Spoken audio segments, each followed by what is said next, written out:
Good evening, and welcome to the League of Women Voters and NAACP Edwardsville Chapter Candidate Presentation Event tonight. This voter service event is from the League of Women Voters Edwardsville Area with the endorsement of our partner organization, Edwardsville Chapter of the NAACP, and the president of that chapter will address you first to welcome you. Good evening. First of all, I'd like to acknowledge Dr. Tompkins and the League of Women Voters for allowing the NAACP to be co-sponsor of this event. This must be our 16th year of working together at this event. And both organizations believe that enlightening voters is the best defense for misinformation and undue statements that come out at this time of the year. Secondly, I would like to thank our candidates for their participation in tonight's event and their willingness to run for an important public office. Thank you.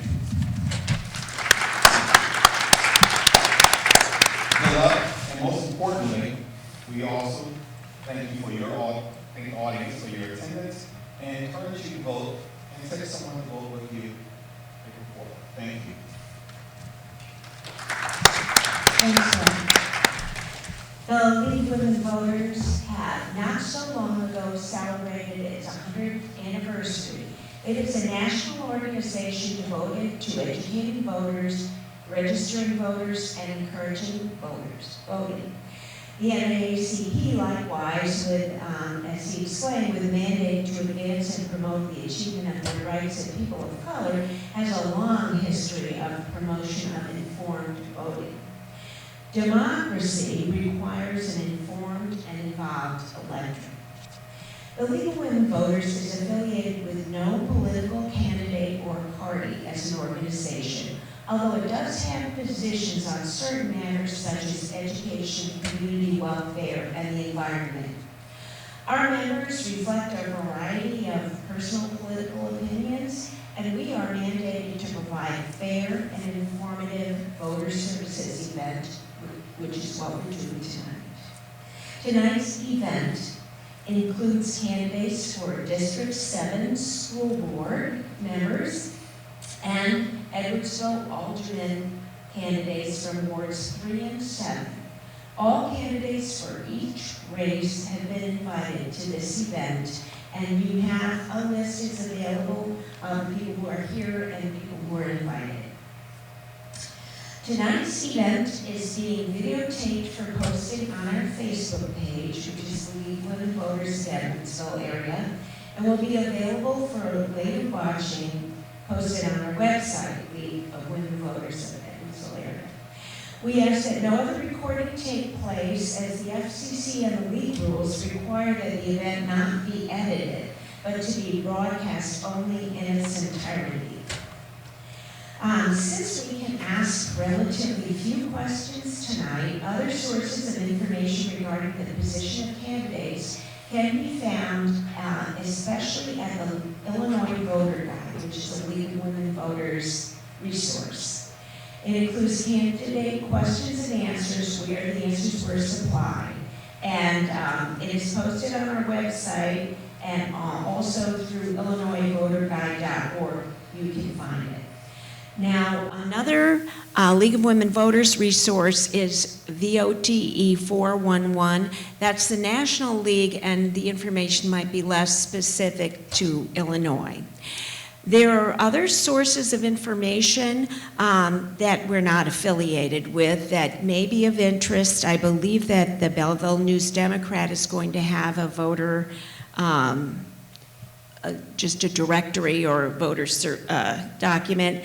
And also there's an organization called Our Edwardsville, which has answers to candidates' questions regarding specifically inclusivity and affordable housing. So if you're interested in any of those areas, those are places you can look. Those are not affiliated with us. We are the League of Women Voters, Illinois Voters Guide. Each candidate tonight will be, I did also want to say the league supports school funding as a position. There is going to be a school bond item on your ballot. For more information on the school bond item, there is a meeting tomorrow at 7 p.m. at St. John's Methodist Church.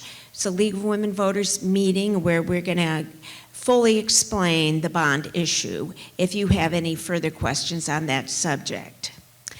Tonight, each candidate will be allotted 3 minutes for an introduction of themselves, their policies, their plans, their motives for seeking the office. Then each candidate will be allowed 3 minutes to answer each of 2 or 3 questions that would be asked by me, the moderator. Candidates, please focus on your own policies and opinions rather than that of your opponents. We're interested in the policy positions you hold, and we want to hear them. When 1 minute remains, you will see that sign from our lovely timers. And when 3 minutes has elapsed, when 30 seconds remains, you will see that sign from our lovely voters. And when your time of 3 minutes has elapsed, you will see that sign. So try to draw your comments to a close at that point. Well, I think that's all the introduction we need. I'm going to introduce the 3 candidates that we see here today. There are 3 candidates for the District 7 School Board, for whom on your ballot you vote for 2. The candidates are Robert Bob Patey, Jill Bertles, and Leland Olson. So I'm going to ask Bob Patey to begin by introducing himself. It's a little different setting than we had last night. I was going to lead with a joke, and I was telling my daughter that, and she goes, "Please, God, don't." So I will spare you that. We moved here from Ohio in 2014 to Glen Carbon. I was a stay-at-home dad at the time. My wife was starting her professorship at UMSL, and had the opportunity to join the board at the Glen Carbon Library and to be the treasurer. It was a very fulfilling experience till we moved up to near Hamel on 12 acres up there. But prior to that, I got my MBA at Virginia Tech.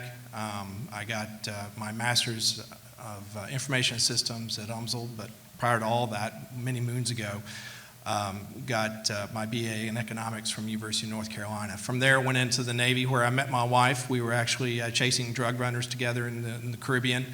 And then we decided after that it was time to settle down. Got out of the Navy, and we joked that we seemed to move more out of the Navy than we did in the Navy with opportunities as they availed themselves. So 3 kids in the district, currently 2 high schoolers and a middle schooler. That's the majority of about me. Now, why am I running? I think it's all about value. I think at the end of the day, particularly coming out of COVID, I think really there's a sense that everybody just wants to feel value in what they do. They're looking for that, and everybody's feeling it and sort of taking note of that in their lives. And one of the things that I would like to focus on is bringing value to the students, to parents, to teachers, and through that to the community. Because I feel like all 4 of those things together are necessary for a school district to thrive.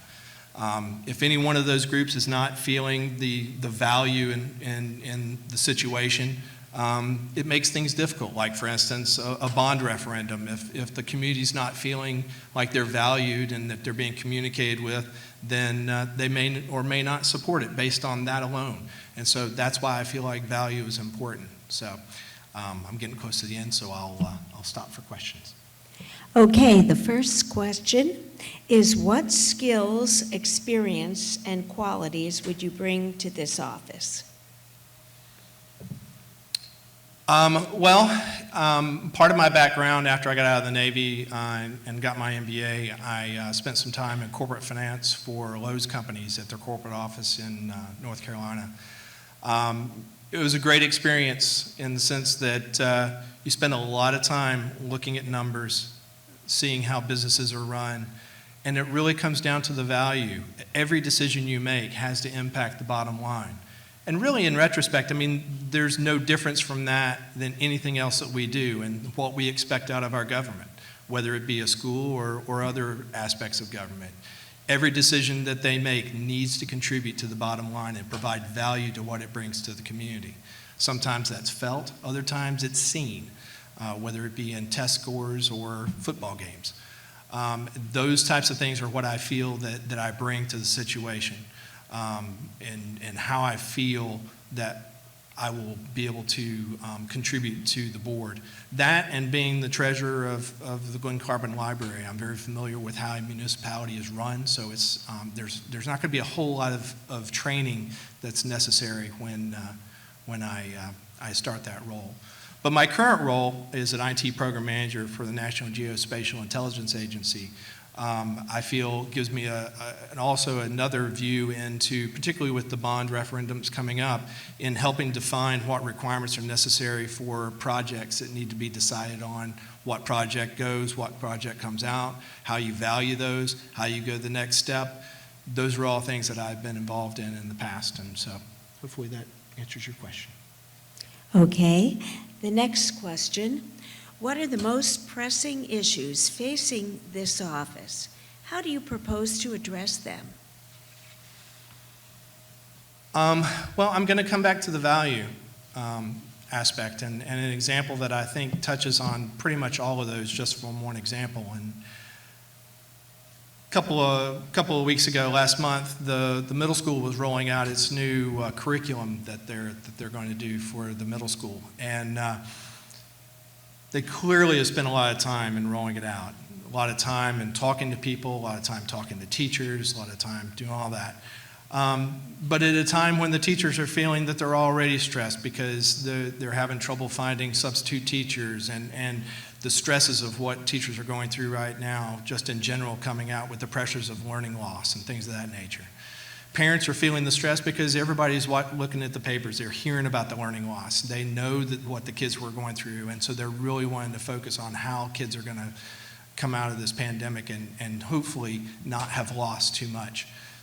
Students know what's going on because they're the ones that are feeling it. They're feeling the pressure. My own daughter, thinking about her freshman year of high school being all remote, and now trying to explain those grades when she's applying to colleges. I get it. But we're sitting in that meeting with the middle school, and parents are concerned, wanting to know about this new curriculum, and they're having to shave minutes off of math class in order to make room for all the new electives. And so there's a lot of concern with parents about the core of what we're supposed to be teaching kids and whether or not that's going to get lost in this new curriculum change. And parents were asking questions, and I raised my hand because I'm a concerned parent, and I said, you're putting a lot of effort into this. It would be a shame at the end to not have anything to show for it. So what are your key performance measures that you're using to gauge whether this is successful or whether you need to change or do something different? And the answer is, we don't have that yet, but hopefully by the time we roll it out to the high school, we will. And I was kind of aghast by that response because to me it means that there was never the thought of what it's going to mean to the bottom line of test scores, what it's going to mean to the standing of the community from an actual what we are providing to the children, what we're mandated to provide to the children from the standpoint of what we do as a mission. It was very telling, and that kind of sums up sort of the impact of why I'm running and why I feel that it's important to have somebody on the board that can help push the goals and make sure that the mission is more than just having words on a paper, but it can actually be tracked with the metrics that we align it to. So, thank you. Thank you. That was Robert Bob Patey.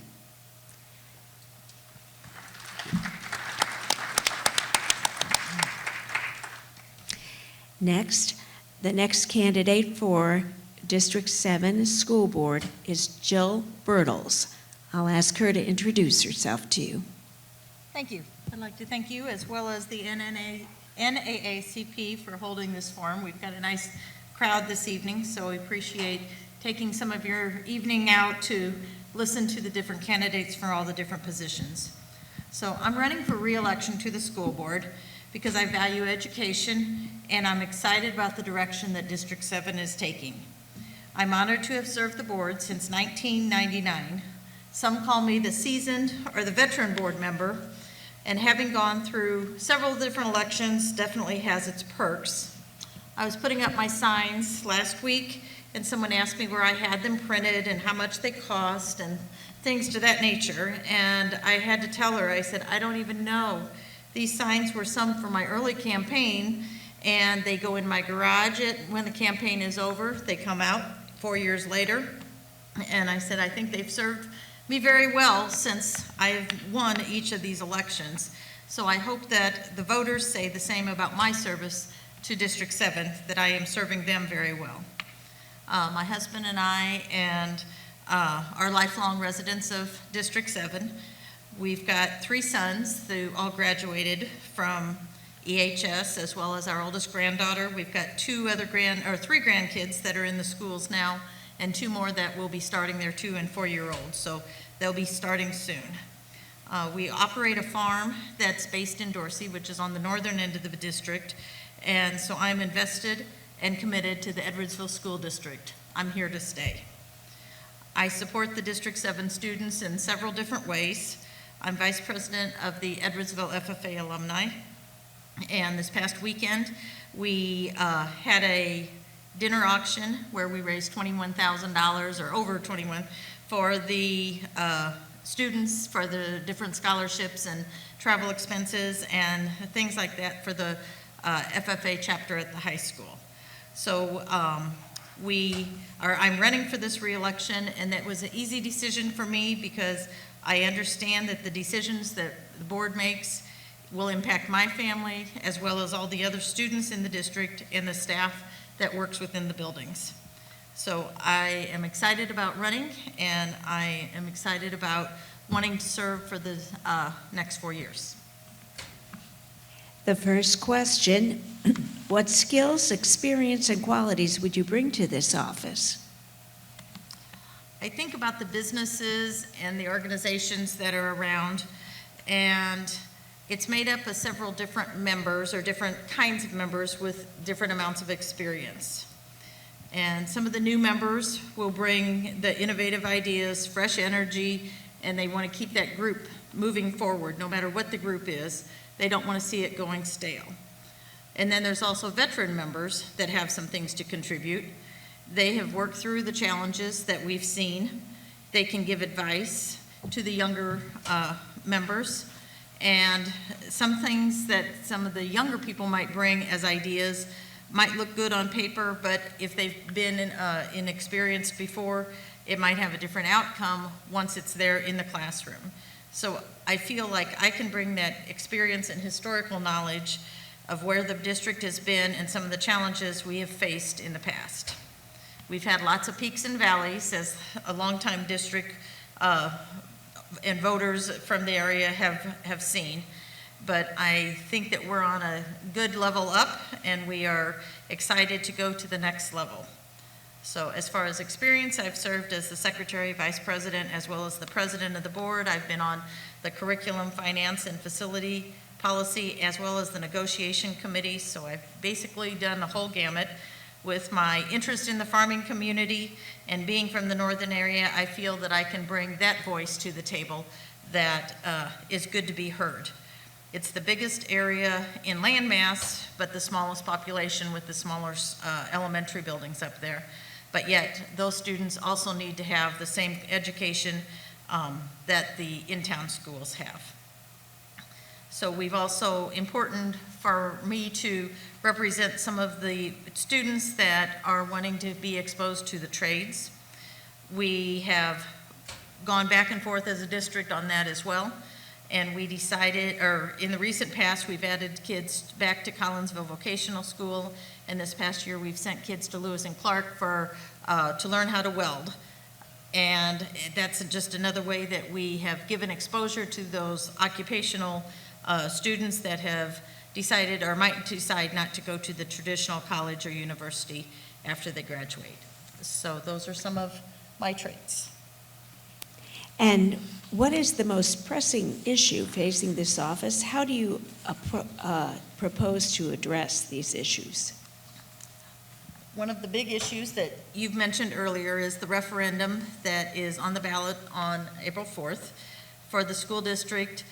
It's going to give the school district some opportunities to upgrade, make additions to buildings, and make improvements.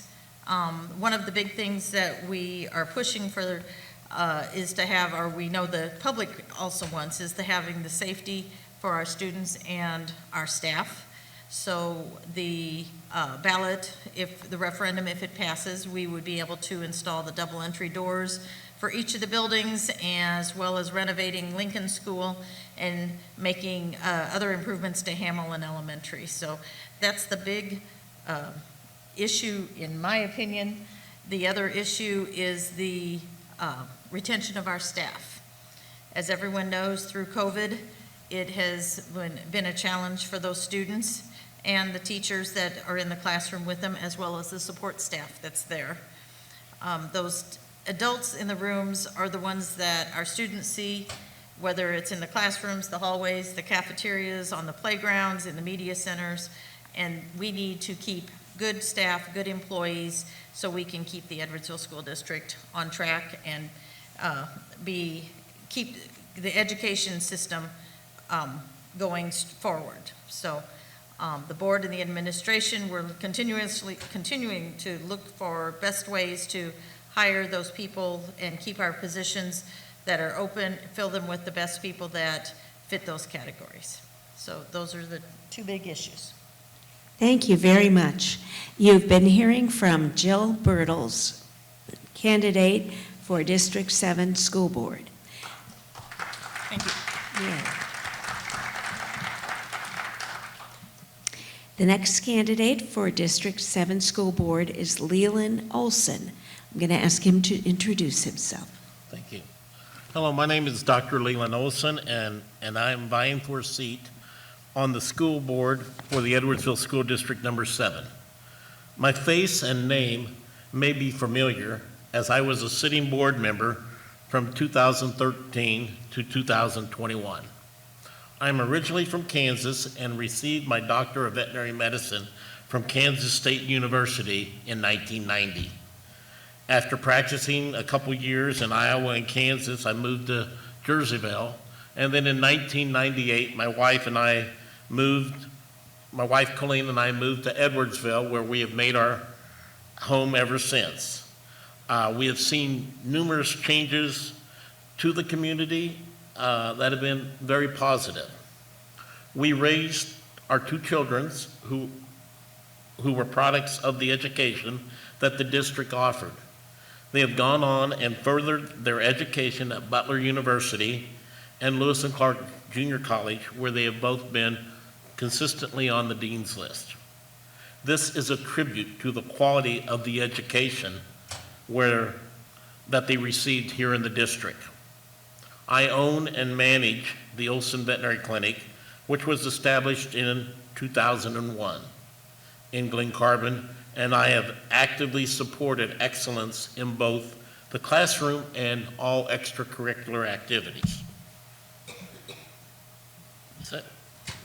And the first question is, what skills, experience, and qualities would you bring to this office? First off, experience matters. I've had the opportunities to sit on the board from 2013 through 2021. In my first 4 years of the term, we battled the finances with many teacher layoffs just to survive and be solvent. We were put on the state's watch list. But in 2017, I worked hard campaigning for the passage of Proposition E. to allow the district to get financially stabilized and upgrade our technology to the point where we now have a computer in each and every student's hands. Today, we have a positive working capital reserves in our account. I am pragmatic and a good listener who is a team player, but when needed, a leader who leads by example. I use these qualities every day in my business. There are times when I need to be creative and think outside of the box to solve issues or problems, which is common. Above all, communication is essential. We are expected to be caretakers for the stakeholders and make the tough decisions to lead the district. There may be a time when our decisions are not in line with the public's opinions, but we need to have a backbone to stand by and support our decisions. Next question. What are the most pressing issues facing this office, and how do you propose to address them? Okay. The first that is on most people's mind is the bond issue. The passage of the bond goes a long way with one of my campaign's platform. That is providing a safe and secure environment for each and every student and faculty member. We need to update the facilities so that we are not on the news as a casualty. The passage of the bond issue will provide for this in all of the district's learning centers. We need to actively recruit new full-time and substitute teachers, especially in the elementary schools. I have already met and had discussions with Dr. Shelton on ways we can rectify this situation. Short term, this may be done by increasing pay to be competitive with other neighboring districts. But also, we need to lobby the state to be able to even the playing field with the neighboring states in terms of pensions and certifications. And as a district, we need to support policies that continue to provide opportunities for each and every student, regardless of the pathway that they choose. The world is ever changing, so we need to be able to meet the needs of the students, no matter if they choose college, military, or skilled trade fields. We need to be creative and encourage partnerships with corporations to open up more options for the students. The possibilities can be endless. Thank you. You've been hearing from Leland Olson. These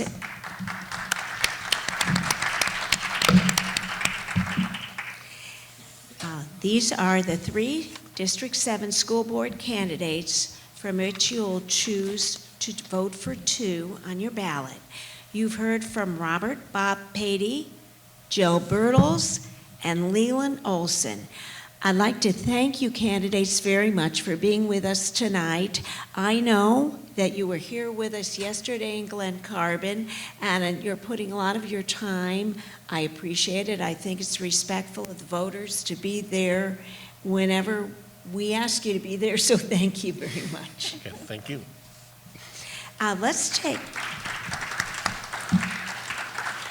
Let's take a 10-minute break, and after the break, we will have candidates for the Edwardsville Alderperson or Alderman candidates. They are all women this year. 4 candidates, 2 each for Wards 3 and Ward 7 in Edwardsville. So stick around for that. Thank you. Hello. Welcome to the second half of our Edwardsville candidate presentation event here at the beautiful Wildey Theater. We have 4 candidates for alderman in Edwardsville. There are 2 candidates vying for the alderman position of Ward 3, and those are Andrea Miracle and Clemecia Jackson, the first 2 women you see. Then there are 2 candidates vying for alderman position for Ward 7, that is Elizabeth Grant and Shelley Keevan. I'm going to be asking them to present themselves to the audience and then just asking them, in this case, 3 questions. And we'll just probably do it one at a time as we did the first half of the event. And so I'm going to ask them to speak in the order they're sitting there. I will ask Andrea Miracle to please introduce yourself to the voters, please. Thank you. Good evening. My name is Andrea Miracle, and I am honored and humbled to be a candidate for Alderman of Ward 3. First, let me start by saying thank you for hosting this event, and also to the NAACP and for putting out the voters guide, as well as giving voters an opportunity to learn about the candidates and the issues. So thank you. We appreciate the work you do. Growing up, I moved a lot. Starting over, changing schools, joining new teams was always really hard. So when I started having children of my own, I wanted to give them a real hometown experience. I wanted them to have the stability of graduating kindergarten and high school in the same community. So when my husband and I relocated to Edwardsville nearly 20 years ago, I knew Edwardsville was that hometown. Like most parents that raise their kids in District 7, I started by volunteering in the schools. I was PTO president, booster board president, and as my kids aged out of those programs, I looked to serve the community at large.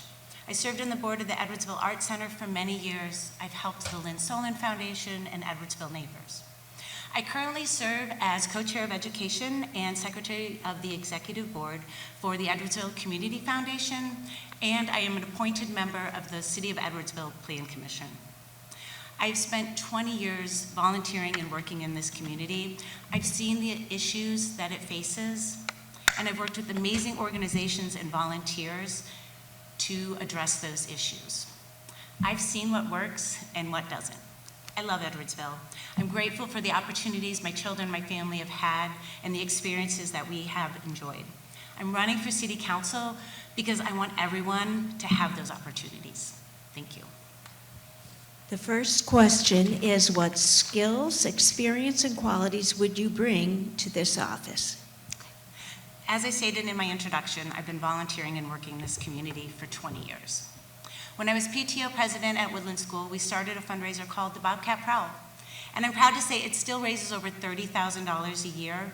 But what I'm most proud of is the way that we awarded and incentivized the children. Any child that participated felt seen and valued because of the creative and innovative ways that we gave awards to those kids. With the Edwardsville Art Center, I helped expand the art fair and added live music, entertainment, and dance, as well as helped create an event called Art Alive, where we featured local artists and raised money for the Art Center. As co-chair of education, I have the privilege of awarding over $115,000 in scholarships to deserving children in District 7. Not only do those kids get the recognition that they deserve, but they get money to help offset the cost of a 4-year college or a trade school. Also, as a member of the Plan Commission, I will bring to City Council a unique and specific set of knowledge that will help us grow and develop our city in the proper way. The next question, what are the most pressing issues facing this office, and how would you propose to address them? I have knocked on hundreds of doors and spoken to that many people in our ward and our community. And the most pressing issue I hear from people is the over-industrialization of our city. I am proud that Edwardsville is an economic hub and a destination in the Metro East.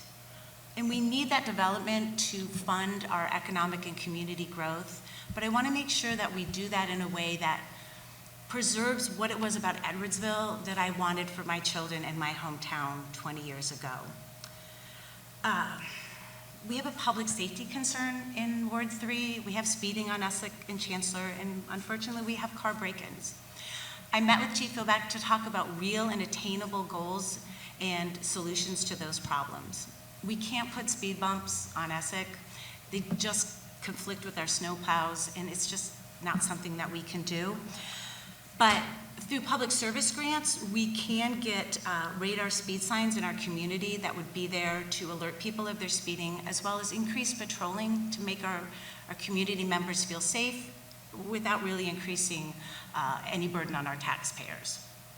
Another issue in Ward 3 is our roads need repair. Recently, the City Council passed an amendment. It's a professional service agreement, and it's the pavement management system. So they are prioritizing repaving our roads, which is important. As Alderman, I will be the voice to make sure that our roads are asked for and prioritized. One thing I know what I do when I knock on doors is I ask residents, what is the most important and pressing issue to you? And how can City Council help you? Recently, I knocked on a door and a woman said, I have a dead tree on the easement behind my house. It's a public land. It's not her responsibility. She said, I'm having a hard time getting the city to pay attention. I just can't find the right person to solve this problem.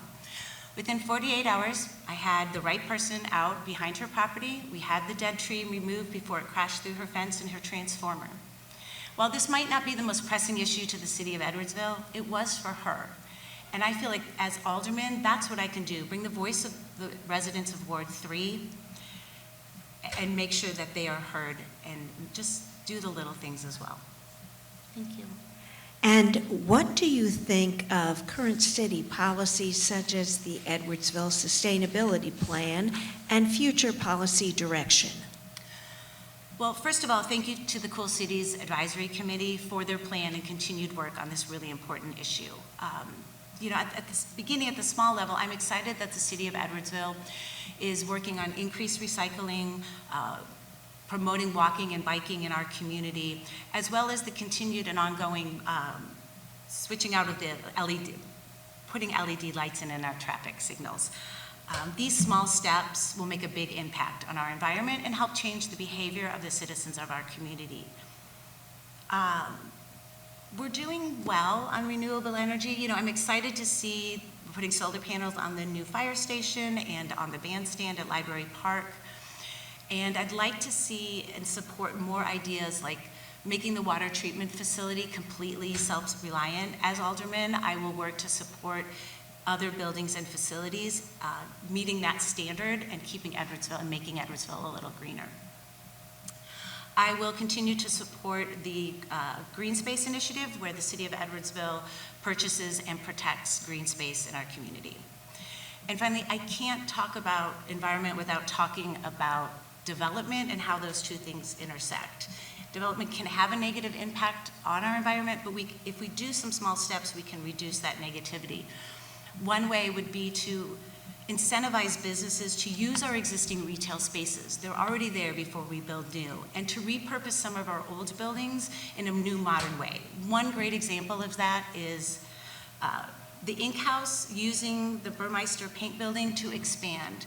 They're modernizing it in such a way that protects the integrity of our downtown, but also reuses space. And as far as sustainability, I just want to mention that Elizabeth and I both, of course, support, and we are hosting an event on March 25th.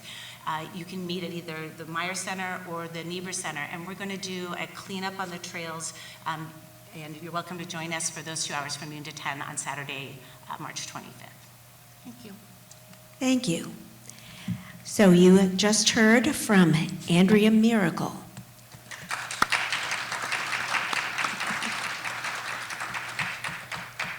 The second candidate for Edwardsville Alderman, Ward 3, is Clemecia Jackson. Clemecia, please present yourself to the board. You did great. Hi, my name is Clemecia Jackson. I am an Edwardsville Ward 3 resident. I have lived in Edwardsville for a little over a decade. My husband and our 3 children. I am a former military child and military spouse, so I have had the opportunity to travel all over the world and interact with all types of people. I have participated in, So I volunteered with the school board. I have not served as a committee member of the school board, but I volunteered with the school board. My children came through LeClaire and Goshen as well. I've also been on the Little Tigers board. That's a community football team that we have here in Edwardsville.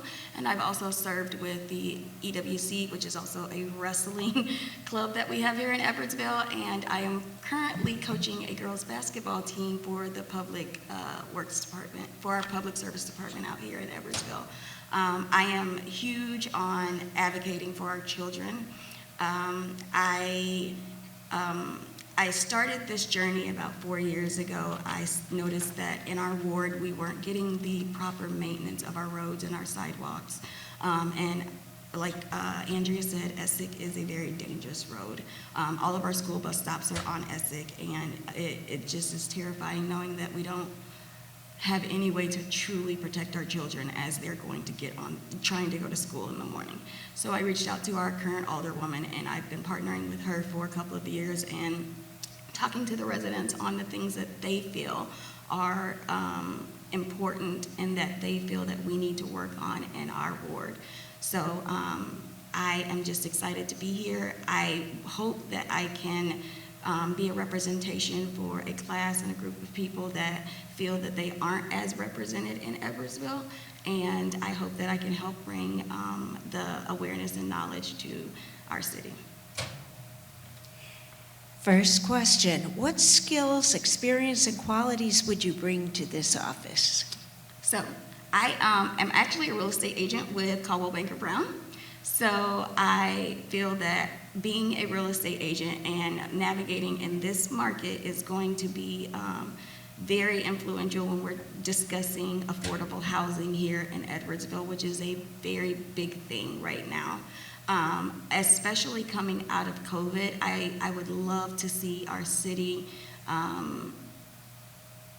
provide some incentives to where that we can provide housing for every class of people that are here in Edwardsville.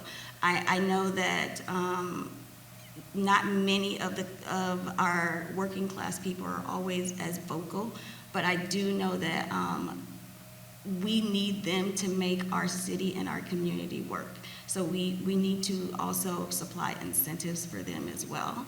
I am a military child and spouse, so I've traveled the world. I've had the opportunity of dealing with all groups of people, and I feel that that alone will allow me to be able to communicate. I can relate to just about anyone. I love to talk to people, so I think that those qualities alone will allow me to be successful in this profession. Also, my husband and I, we own a small lawn care business here in Edwardsville, and I know the importance of budgeting, and I know the importance of sticking to a budget, especially being a real estate agent as well, because some people don't know that a budget is a budget. So I'm very good at making sure that we stick in the budget and finding ways to make everything fit in that budget. So I think those qualities will help me to become a very great City Hall representative. What are the most pressing issues facing this office, and how do you propose to address them? So I would like to really talk more about our ward as for the past 4 years, I've been talking to my constituents in my ward, and safety above all is one of the biggest issues that I see, not just for my ward, but for our community as well. We are vastly growing. Our community is very vastly growing. And we have subcontractors coming in.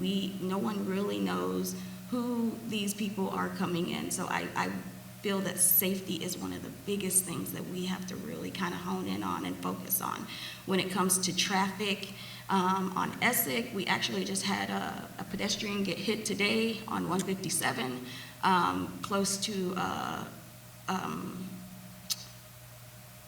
University Drive. So that safety is one of the biggest issues that I see in our ward and in our area. And yes, Andrea did say that we cannot do speed bumps, but the speed signs where we can have them on the speed traffic signs, I think those would be great. If we could implement more stop signs, if we could partner with our police department and maybe have a citizens brigade where we can actually use our citizens that are actually in those areas, not to where they're actually approaching people, but we can utilize them to track cars and track speeding and track strangers and things of that nature. As we grow, our community will get larger, and we have to make sure that we can keep it safe. And what do you think of current city policies such as the Edwardsville Sustainability Plan and future policy direction? So I actually was going over the sustainability plan again today. As I was speaking with you earlier, I spoke with one of my constituents about the RP Lumber Center here recently, and the lights that are on the RP Lumber Center light up the back of their houses at night. So I was actually discussing with Mayor Rizvi on if there was a way that we could maybe dim them down lower at night. But then I went to the cool committee's meeting minutes, and I saw that you all were already in the process of implementing something to make sure that the lights are staying at a certain plane. So I'm very excited to see what you all are doing. I am excited about the recycling, that when we have city events and how you all are looking to put more recycling receptacles out there. I think that that is amazing. I also did read into how we are, our bag tax. I know a lot of citizens and residents were not very happy about our bag tax, but it has reduced our carbon footprint when it comes to the plastic bags. So I'm very excited about that. I would really love to see if we could provide an incentive rather than maybe taxing our residents when it comes to promoting recycling on a household basis. I know that in the minutes it did discuss something about maybe taxing the residents on that side. If I read it correctly. I could have read it wrong, but that's why I would love to discuss it with you. But I would love to see an incentive where we can just provide our residents with an incentive on recycling. I think that when you provide incentives, people look forward to, they're more amped to doing things. I just want to make sure that our constituents are being heard. It's not about what I want. It's not about what I think is best. It's about what our people and what our constituents and our residents think are best. And I want to make sure that I can be the voice of our constituents. I want to make sure that they feel that they are being heard. I know for me, I just always felt like no one heard me. And I didn't have a voice. So I'm standing here for everyone that didn't have a voice. Thank you. Thank you very much. You've just heard from Clemencia Jackson, candidate for Edwardsville Alderman Ward 3. Those are the two candidates for Ward 3 that you've just heard from. Aren't we lucky to have candidates of this quality in our city? Now, the candidates for Ward 7 for Alderman. I'd like Elizabeth Grant to present herself to the voters. Thank you, and thanks for hosting tonight. I am Elizabeth Grant. I moved to Edwardsville in 1993. I moved to 1822 Essex Drive, and my first taste of city government was a meeting with Mayor Niebuhr I really wanted speed bumps. I was told exactly why that was a bad idea. But anyway, it didn't go so well for me, but I have gotten a taste of city council. I was appointed when Mayor Rizvi was elected mayor 2 years ago, and I feel like I've just gotten my feet wet. So I moved here in 1993. We have two boys that attend Missouri State University. They're both studying accounting. And one's on spring break here, and one's in Florida. So I'm sure he'll watch the recording. Anyway, I won my first political office at Illinois Girls State as a junior in high school. When I was in college, I got a scholarship to go to the Illinois Women in Government Convention, and I didn't really get bit by the political bug then, I got really involved in my kids' lives. And my service has kind of just followed them. So I was on the Yes Committee to build Goshen and Cassens.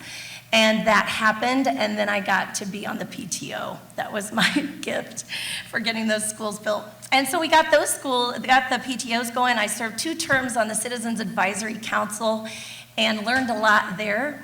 And then our kids got into baseball, so that took a few years of our lives, most weekends and summers. My most fun service I've ever done was being the team DJ. That has been really the highlight of my life. After that, you know, I've gotten involved in other things as an empty nester. I am on the Friends of the Wildey Theater. I love this place. And I am a driving angel for Faith in Action. I'm a driving angel for Faith in Action. And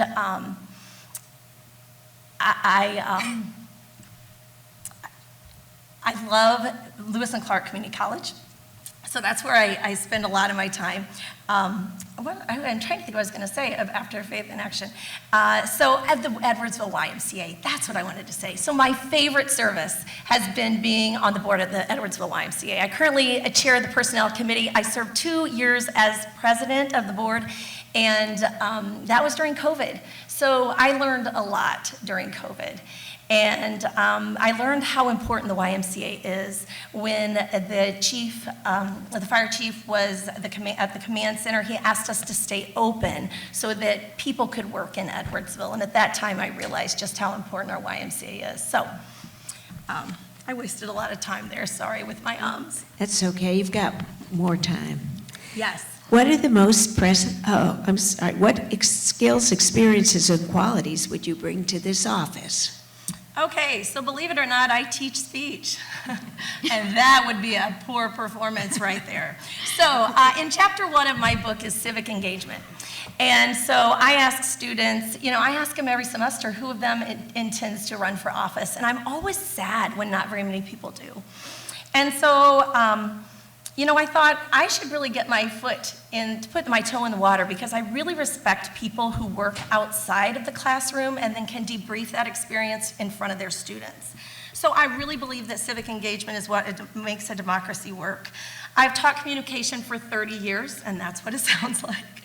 16 years at SIUE, and then when my son Cameron went to kindergarten, I found a home at Lewis and Clark Community College. I have really found a home there. I chair the speech department. I serve on the Center for Excellence in Teaching and Learning. It has been great to see the resource that a community college is. You know, we get your property tax dollars, and so I think we are very accountable for how we spend those. As far as experiences, I told you my first trip to City Council. You know, being on the YMCA has, one thing that I got to do there was I got to be a part of a national search for a new CEO. We conducted that all on Zoom. And it was amazing to see the people who wanted to live in Edwardsville. I think we really struck gold with Brandon Bell. You know, he went to SIUE and he really wanted to return here. And he and his wife, Marion, are making a great impact here. As far as being an incumbent, I have gotten to serve on 3 committees. So I have served on the Public Services Committee for a year, and then I have most recently served on the Finance Committee and the Administrative and Community Services Committee. Both of those experiences have really afforded me a lot of knowledge about how a municipality has to work. I am so impressed that we work on a balanced budget. Now, you don't understand how difficult that is. Maybe you do. I'm sure you do, because living on a budget, like you said, is really hard. But, you know, we don't deficit spend. And when utilities go up 17%, when we look at increasing healthcare costs, when minimum wage is increasing and hurting us, you know, like the nonprofits are struggling with that as well, we still have to make difficult decisions so that we can present a balanced budget. Some of the qualities that I will bring to this office are that I'm curious. I ask a lot of questions. My family would say way too many questions. But I like to think that I'm a good listener. And when my constituents bring me requests like raised sidewalks or a drainage area that is not meeting their expectations, I try to follow up on that. I'm not saying that I get yeses every time, but I am very quick to reply and explain the process when we get that answer. What are the most pressing issues facing this office? How do you propose to address them? Okay, so, you know, and I think that what you have found when you knock on doors is very true. People don't want to live in, I'm not even going to say it, in a town that has a lot of traffic, that you have stops all the time. I've had people say, you know, I didn't move to Fairview Heights. I get that. I think it is on us to grow responsibly. I believe that we have proactive policies where we can hold developers accountable without discouraging them from investing in Edwardsville. I think with that comes closely monitoring traffic flow. I work in town 2 days a week, and when I can't ride my bike because it's cold, I have to get to campus pretty quickly, and I realize that it's really unnerving when those traffic lights aren't synchronized. We're working on that. I think a lot of us have PTSD from that tree farm being torn down, and I really do. You know, in Edwardsville, we have a proactive plan that we're not going to clear cut any lots. We are going to mark trees. We are going to save what we can. Parking in downtown Edwardsville, you know, if this has been a concern for 4 decades, and I feel like if we're really, truly for small business, we have to make it accessible for people to park and support these people. I think that parking, we're looking, and we're getting closer, and I think that this parking facility needs to be free, it needs to be open to the public, it needs to be available for downtown festivals. I'm excited about the 143 North development off I-55. With the projected 80% of people being able to come on and off that without impacting us on Goshen Road, but still stimulating our tax base, I think that that's a pretty exciting opportunity for this town. I also am excited to stimulate the north entrance to Edwardsville.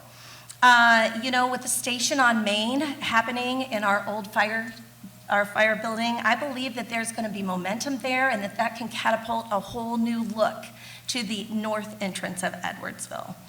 But I think by and large, what we need to do is we need to maintain Edwardsville as a family-friendly, safe place to thrive. I want to retire here. That is my goal. And so while I have kind of had the interest of my family as they've grown up, my current interest is, you know, maintaining this as a bike-friendly, walk-friendly community that really cares about people at the individual level and allowing them a place where all their dreams can come true. What do you think of current city policies such as the Edwardsville Sustainability Plan and future policy directions? Okay, so the sustainability plan is a 4-page document. I hope you all take the opportunity to look at it. I would like to see this as a living document. We are set to review this in 5 years, but if elected, I would make a commitment to review this in 3 years, because I think that technology and those kind of issues with sustainability change sooner than every 5 years. I kind of like to answer this question in a roundabout way. That's my opportunity for humor. I believe in roundabouts. You know, I think that is some of the future. I think in controlling carbon emissions, you know, if you don't have to stop and idle, that's a really good thing. We have applied for grants to make this a reality near the Essex area, one near Schnucks. We are waiting. We have an $18 million grant that we could put a lot more out toward the I-55 development if that happens. You know, we took over the watershed to ensure its sustainability. And in doing this allowed the Nature Preserve Foundation to use its expertise at other city green spaces. You know, many of us have appreciated the watershed. When my kids were in school, it was one of the very few field trips they got to take. So we also have a citywide initiative where you can plant a tree, and I don't know if you know that, but we will reimburse you up to $100 a year for one tree, half of the tree's cost. There are 36 approved trees, and when serving on the Finance Committee, I love it when I get to approve an expense for someone who's taken advantage of that. We have a wonderful tree and beautification committee, thanks to Sarah Cundiff for all the hours she gives to that. We have beautiful plantings around our town. We encourage you to do that in your own yards through a Green Thumb Award. We also are changing some of the codes for our LEED certifications on our buildings. So safety is what we're trying to accomplish without added fees to developers that might discourage building. We look to state statutes to make sure that all of our commercial and residential developments are meeting these standards. Will Krause, who's not here tonight, had a great idea of not just planting islands of bushes and trees, but making sure that we planted responsibly and planted things that were native and would survive in this climate. We also, one of the things on the list is that we would have a parking minimum, not a maximum. And so a poor example of some of our parking would be the Kohl's and the Deerbirds lots. And if you've ever been there in the middle when it's just a lot of pavement and not a lot of cars, you've seen that. You are gonna really like, the best example I see is coming, and it's the 143 North development. Each parcel is being developed with current landscape in mind to maximize the trees. As an alderman, I've gotten to see that plan, and I think you're really gonna like the idea of controlled development with the city dictating green space and sustainability. I also am really a fan of our green space. I want it to be usable. I'm really looking for a place for the cross-country team to run. So I believe in sustainability. Thank you. You've been hearing from Elizabeth Grant. She's a candidate for Edwardsville Alderman, Ward 7.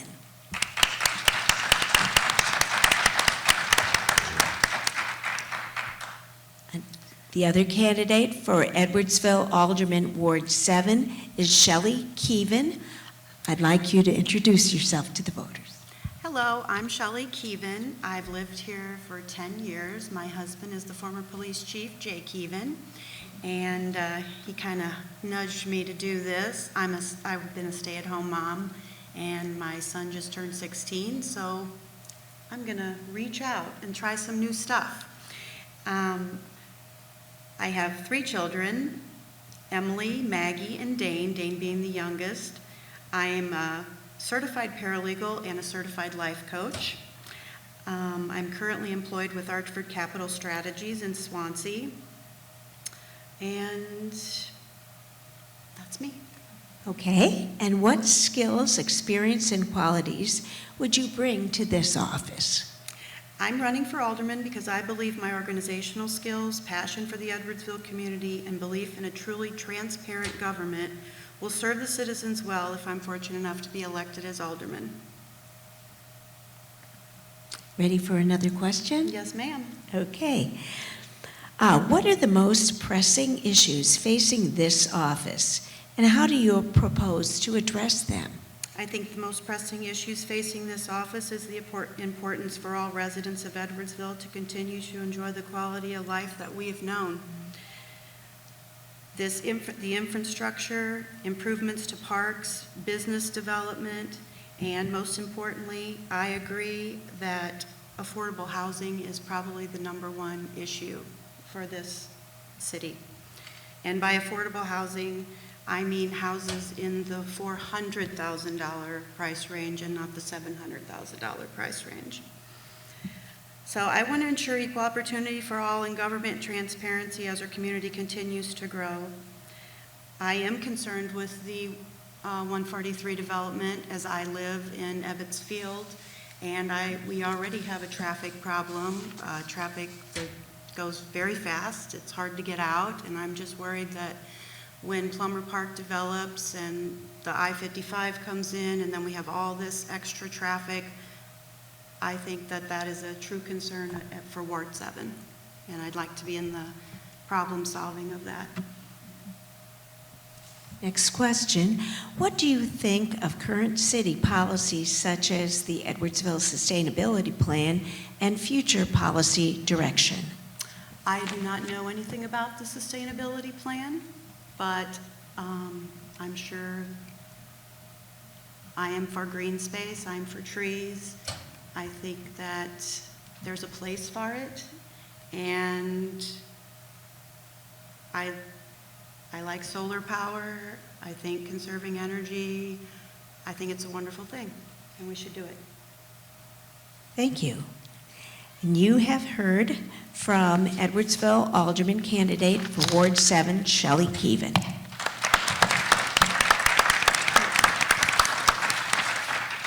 Let me reiterate the candidates who you've been listening to. And again, I have to say, we're just a very lucky community because we have high-quality candidates that are vying for these positions, giving you some really good choices.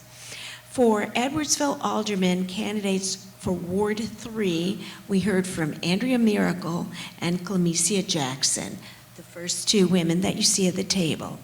For Edwardsville Alderman candidates Ward 7, we heard from Elizabeth Grant and Shelley Keevan, the two women closer to me. So you choose one of those two if you're in that particular ward. I'd like to thank the candidates for being here today and expressing themselves and letting us know where they stand on issues. I'd like to thank the audience for being those people who want to educate themselves, and I hope that there's a big video audience also wants to educate themselves because it's very important.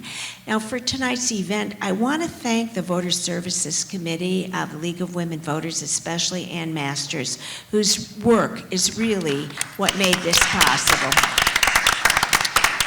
I'd like to thank the Wildey staff, Al Canal and Norm. Thank you. You, as usual, done a beautiful job of making us welcome and really setting up a beautiful stage. I would like to thank the video recording that is being done by John Cunningham of the City of Edwardsville, and you'll be able to look at those videos on our website and our Facebook page, as I've told you before.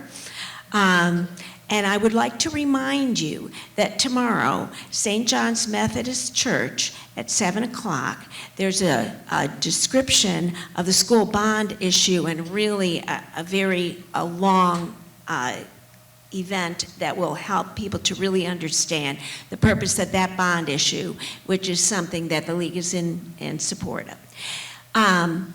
Well, I want to thank everyone here. And I hope, again, I think we've had a very polite and informative evening, and that is what we strive for and what we're usually able to have, and we appreciate everyone's efforts. Thank you, and good night.